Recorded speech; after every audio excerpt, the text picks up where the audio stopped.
Hello, I'm back on Reason Reacts. I remember, so you don't have to. And today, we're checking out The King and I. So, last time, chronologically, we checked out Pearl Harbor.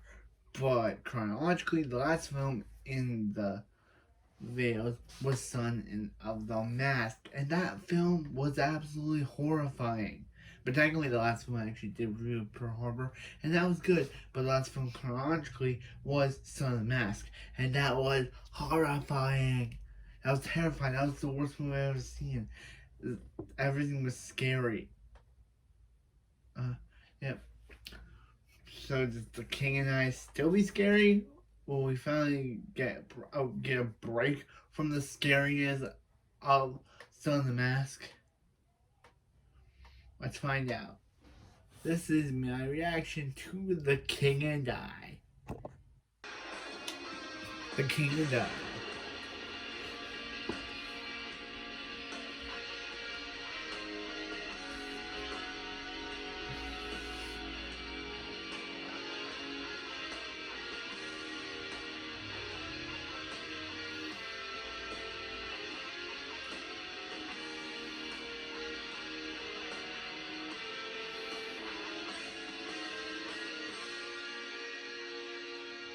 Hello on the nostalgia. Hey, Chris. I remembered, so you don't have to.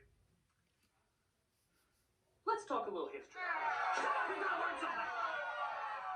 In 1862, Anna Leonowens was given the opportunity to teach the many wives and children of Mongkut, the king of Siam. She accepted and later wrote a series of memoirs about her experience called The English Governess at the Siamese Court. The memoirs were controversial, to say the least. Many saying she exaggerated or downright fabricated her influence on the king, and that she reduced a man who was a Buddhist monk for 27 years into a cruel, extreme, even violent monarch. Years later, Margaret Landon wrote a fictionalized, or even more fictionalized version called Anna and the King of Siam, again reinforcing Anna as the revolutionary and Mongkut as the harsh, eccentric ruler. Thailand finally said, "Hey, we've had it up to here with your bullshit. We're going to write our own version for English readers, which will later become Mongkut, the King of Siam. And our writings will be placed in the Library of Congress for all you readers to see the truth. Maybe then, America will know the true history of our beloved king." God damn it! Rogers and Hammerstein's The King and I came out, glorifying Landon's book and making her story more popular than it's ever been. So the controversy about telling only one side of the story continued from here on. But then another adaptation came out, this time in animated form, under the same name, The King and I. Getting to know you, getting to know all about you. Animated by Warner Brothers and released in 1999, this movie surely would offer a new outlook on history and myth, not unlike something like The Prince of Egypt did, taking a relatively famous tale but updating it with modern dramatic storytelling while still coming from a different but respectful point of view. Perhaps Thailand's dignified look on their beloved king will finally come to light. So, tell me, how does this look back on history begin? A dragon? Listen, Mother, a dragon. Really? A dragon? This is The King and I. Did I see that right? I mean, did I really see that right? A dragon? We're starting off The King and I with a fucking dragon? What band of bum idiots produced this cinematic idiocy? I'll Rankin Bass. See? Now it makes sense! Rankin Bass. The same animation team who made those stop motion specials that put more emphasis on the stop than the motion, and produced a whole slew of what I like to call awkwardmation. The cartoons that were never Frosty. good, but you were just so I grew up fascinated by with how this strangely they moved that you had no choice but to keep I always watching. grew up with that cartoon. This film doesn't even have that distinction. It has good animation. To an extent. It's good Warner Brothers animation trying to be good Disney animation, resulting in bad Warner Brothers animation. Wow. But honestly, I'm probably getting ahead of myself. Let's look at how this film begins. The governess is being transported to Thailand during a nasty storm. Clearly, she's already doing a bang-up duty of her job as her son is climbing the edge of the boat for his pet monkey. I'm sure she'll do great looking after those kids. I should have known it was your fault. Louis, are you all right? Yeah, Mia on the wall. Who's the loosest adaptation of all? I'll use this English school teacher to help me dethrone the king. Actually, this is the Prime Minister Kralahorn. In the original film, he's a stone-faced traditionalist who believes in the old ways, trying to help the king run a good government but still keep true to his traditions. This one comes pretty close. Here he's an evil wizard who wants to dethrone the king by using his magic powers to take over all of Siam. Oh, and the Japanese did fire at hospitals. What? Upon hearing that the school teacher is arriving, he comes up with a plan so That's evil from that makes Kralahorn. rats jump out of his shadow. We You also heard right. Rats jump out of his shadow. I'll cleverly convince her that our king is a barbarian. Isn't that like one of the missing Grinch lyrics? You are mean one. Kralahorn. You have rats in your shadow. You dance as horribly as a drunk Ricky Ricardo. Kralahorn. Thank God the person this is based on is dead and he has no estate to sue you because if they could, Wow. they probably would. Wow. No, I don't Wow. know. You're right, but you go explain to me now, huh? He also has a sidekick played by Daryl Hammond named Master Little. Why does he have a sidekick in this version? Because everybody has a funny little sidekick in this movie. In fact, we can probably just go ahead and start the funny little sidekick count. The monkey, most racist interpretation since Breakfast at Tiffany's. The dragon, okay, we won't count him. But yeah, I'd say let's address the white elephant in the room, but we don't need to. It's one of the funny little sidekicks coming up. And speaking of awkwardness that needs to be addressed, Kralahorn does indeed send a dragon to attack them, which doesn't make sense seeing how a second Yeah. ago he said he wanted her for his plans. So why is he trying to scare her away? But thankfully, Anna has a foolproof way to fight him off. Whistling! Now, in the original, she tells her son that she whistles because she's afraid to meet the king, and sometimes her nerves get to her. Here, it's a friggin' Dragon. Kill it with fire, spears, rods, but not a musical number. You should be singing about the wonders of a semi-automatic. I whistle a happy tune, and every single time. Oh, and twirling. Yes, twirling will confuse the savage beast. Where dinosaurs always base their sight on movement, dragons apparently base their sight on not movement. So I guess they eat a lot of rocks. But you want to know the really bizarre thing about all of this? And trust me, it's not an easy sentence to say considering what we put on screen. No. The really bizarre thing about all of this is, it works! Yeah, we heard the that. monster disappears. Oh, I guess whistling and twirling are now permanent additions to the naval defense. Oh my God, a monster! You know what to do!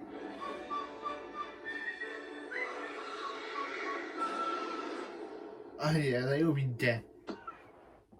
So they make it to Epcot, Thailand, where Anna is finally introduced to the king, his high-fiving panther, his penis's resume, their cuddly sidekicks, and of course, his possible multiple wives? Yeah, in the original there's no mistake, they're definitely his wives, but here they never clarify whether these are wives or servants.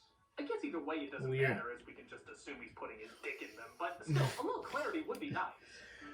While one of the newer servants is shown around the palace, she comes across her own cuddly playmate. I shall call you Tusker. And the king's eldest son, Liu Kang. What? Liu Kang? I know it's not Liu Kang, but it does look like Liu Kang from Mortal Kombat. Oh, good, I'm glad you know that. You see, usually I have to talk to girls and treat them like individuals, but you seem to be ahead of the game. But Tai Jafar, it turns out, seems to have Hi, a sinister Jafar. If the boy gets hurt, the king will be blamed. We're going to mess him up. So, first it was make the king look like a barbarian to Anna, then it was scare Anna away with a dragon, now it's try to kill Anna's son? You're like a one-man political defense. Yeah. You can't stay agreed on anything. You lack focus. Kralahorn. Why does he keep doing this song? Need some Adderall. Whoa. You have to be brave to face one of those. I do. All right, you villain. Take this right now.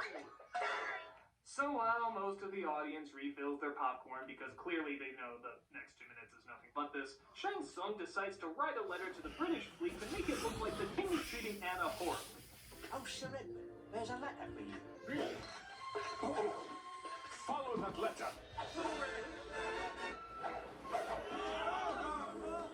Yeah, we're gonna follow the No letter. trees died to give you that scene, folks. Was it worth it? Where to? No. Siam. To dethrone a barbaric king. We got a random letter. Let's destroy a nation! But of course, Anna is fine, but apparently having trouble teaching her pupils. Siam is not so small.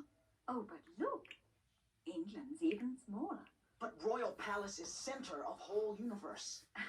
You know, the irony is that this misunderstanding of history from delusional people at the top who think they're always right can just as easily be translated into American film animation. I mean, really think about it. So let us begin with the history of Thailand culture. Thailand culture comes from Big Dragon! Big Dragon decide who lived and who died, and those left created Thailand! Alright, why don't we come back to Thailand history? Let's instead look at American history. American history! John Smith saved my full-grown Indian princess! What? And romance, and talked to a singing tree! That's Alright, Pocahontas. we'll come back to that too. What do you know about Russian history? Rasputin Yes? was an evil wizard with a talking bat who cast spells on another pretty princess. Anastasia. Of world history. You know, let's take a break and I'll read to you from some English literature, like The Little Mermaid, who sacrifices her life and... She lives in the end. Okay.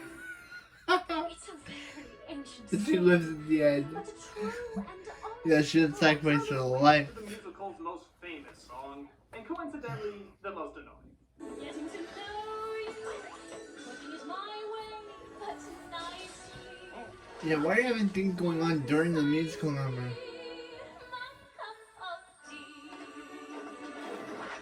Thank God, once again, the focus isn't on the interaction of the characters or their relationships, but It's- rather an excuse to have the comic relief distract us with their rushed, dumbass humor. Getting to know you, looking is my way, but nicely. This serves especially humorous here as the song is entitled Getting to Know You, and yet by paying more attention to the dragons, animals, and comedic antics, I don't know anything about these people! No, we It's don't. like everything that should be in the foreground is in the background, and everything that should be in the background is in the foreground. I mean, it's like people focusing more on the color of the wall than the person actually in front of it.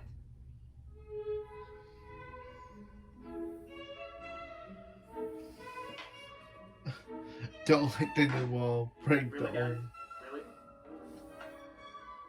Okay, well, let's go to commercial while I try to fix this. Oh, no. Clearly, this is really important.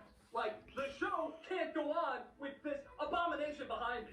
I mean, here I thought the most important thing about the Nostalgia Critic was the Nostalgia Critic. But no, it's the color of the fucking wall. That's the glue that held everything together.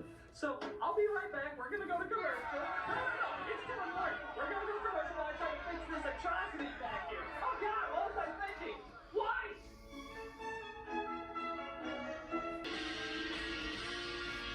I think I figured out a way to get back. And boom, there you go. Oh, so sad. Trying to recapture the glory days. It's kind of pathetic. Doesn't he want to step it up a bit? Try something new? Okay, alright. Boom. What? Wow, look who's sold He out. can hide behind all his high-tech effects so he can disguise the fact he doesn't try anymore. Oh, now he's trying too hard. Could he be any more obvious? Popcorn. Yeah. I'm allergic to popcorn. We're allergic to popcorn. SpongeBob. You know what I miss? The days when he had the white wall. Yeah, things were good back That'd then. be so retro if he went back to the white wall. Ah. He's like, I'm done. So, in keeping with the theme of put as little attention on our main characters as possible, the king sings about the changes of the world and where he belongs in it. But also while giant killer statues come to destroy him. Oh, thank God. I almost thought the song served a purpose. And my father was a king, he was a king who knew exactly what he knew. But it's okay, because the comedic panther discovers quickly what can stop them. A roar. Yeah, Aurora. Why is it this wizard's powers seem to be defeated by the lamest things? Now I will send in the powerful Godzilla. Oh no! Somebody sneezed softly. Well, next I will send in the merciless Rodan. Oh no! Somebody ate a Mentos. Well, this time I'm sending in the horrifying aliens. Oh no! They're undone by the tiniest creatures that God in His wisdom put on this earth are diseases. Oh, I'm a bad wizard. You're an idiot. Why does he keep doing You need to up your game. So the king gets a letter saying It's the so British are coming to funny. kick him out because they think he's a barbarian. They call me barbarian. Who? Certain parties who wish to steal my country. Do you believe it? But it's a lie. A false lie. What? Doesn't that technically make it true? So the British arrive, and everything seems to be going well, until he discovers that his son has given away a sacred piece of jewelry to one of the servants. You gave away? Father, may we discuss this privately? Who? What? Okay, your dad's gun impersonation is really gonna need some work. Who? Yeah, your owl impersonation's getting to work. Honor, servant girl, and prince. Forbidden. Do as custom demand. Whip. Till death. I cannot believe you do this. Down. Father, no. Down. Go you to the downstairs. Seeing how this is a blank adventure production during this scene, could we play this? What?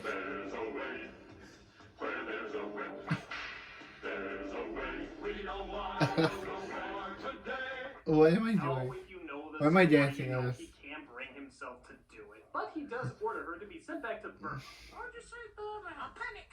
But the prince and her escape and try to run away. Go to the ancient place of the elephants. Change his clothes. Yep, the wizard changed his clothes. And I mean, guess he's gonna change back. Going to be an accident? You know, Guy, you keep coming up with these complicated ways to seize power. Have you ever thought about just going up to a really powerful nation and being like,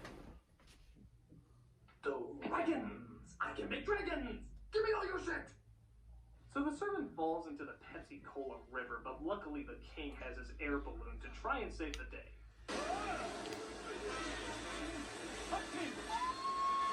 I must save her so I can give her proper whipping! Cruella Holmes sets the balloon on fire while the king is still inside.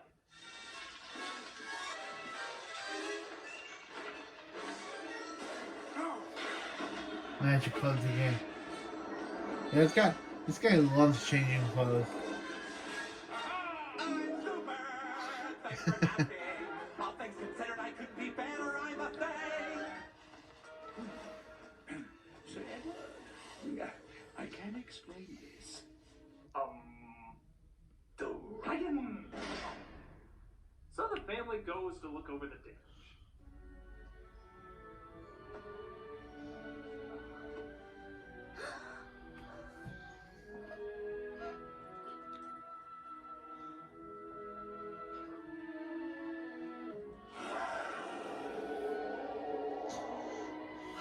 Well, the panther has given his prognosis. He's definitely dead, folks. I will say when it's time to cry. So he apparently lives in this version, and Anna even seems to stay behind. You could make the argument that this is totally spitting in the face of history, but Yeah. the other versions seem to do that already.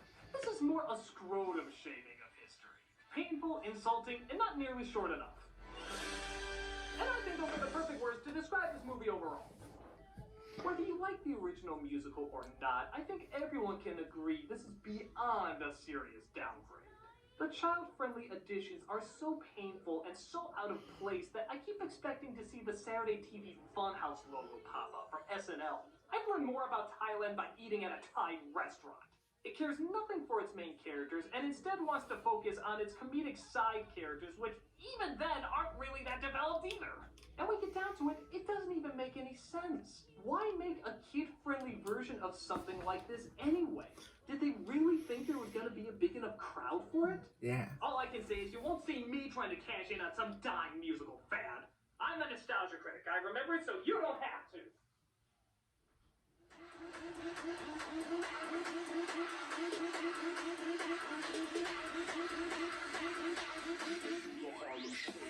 What? What? What just Not happened? funny to begin with. Stop it! Lost the wrong color. Yeah, he's like. That was the wait. No. That was The King and I, and for a not very bad film, it was not very good. Like for how you're supposed to get to know the characters, for how long you're supposed to get to know the characters for, they just.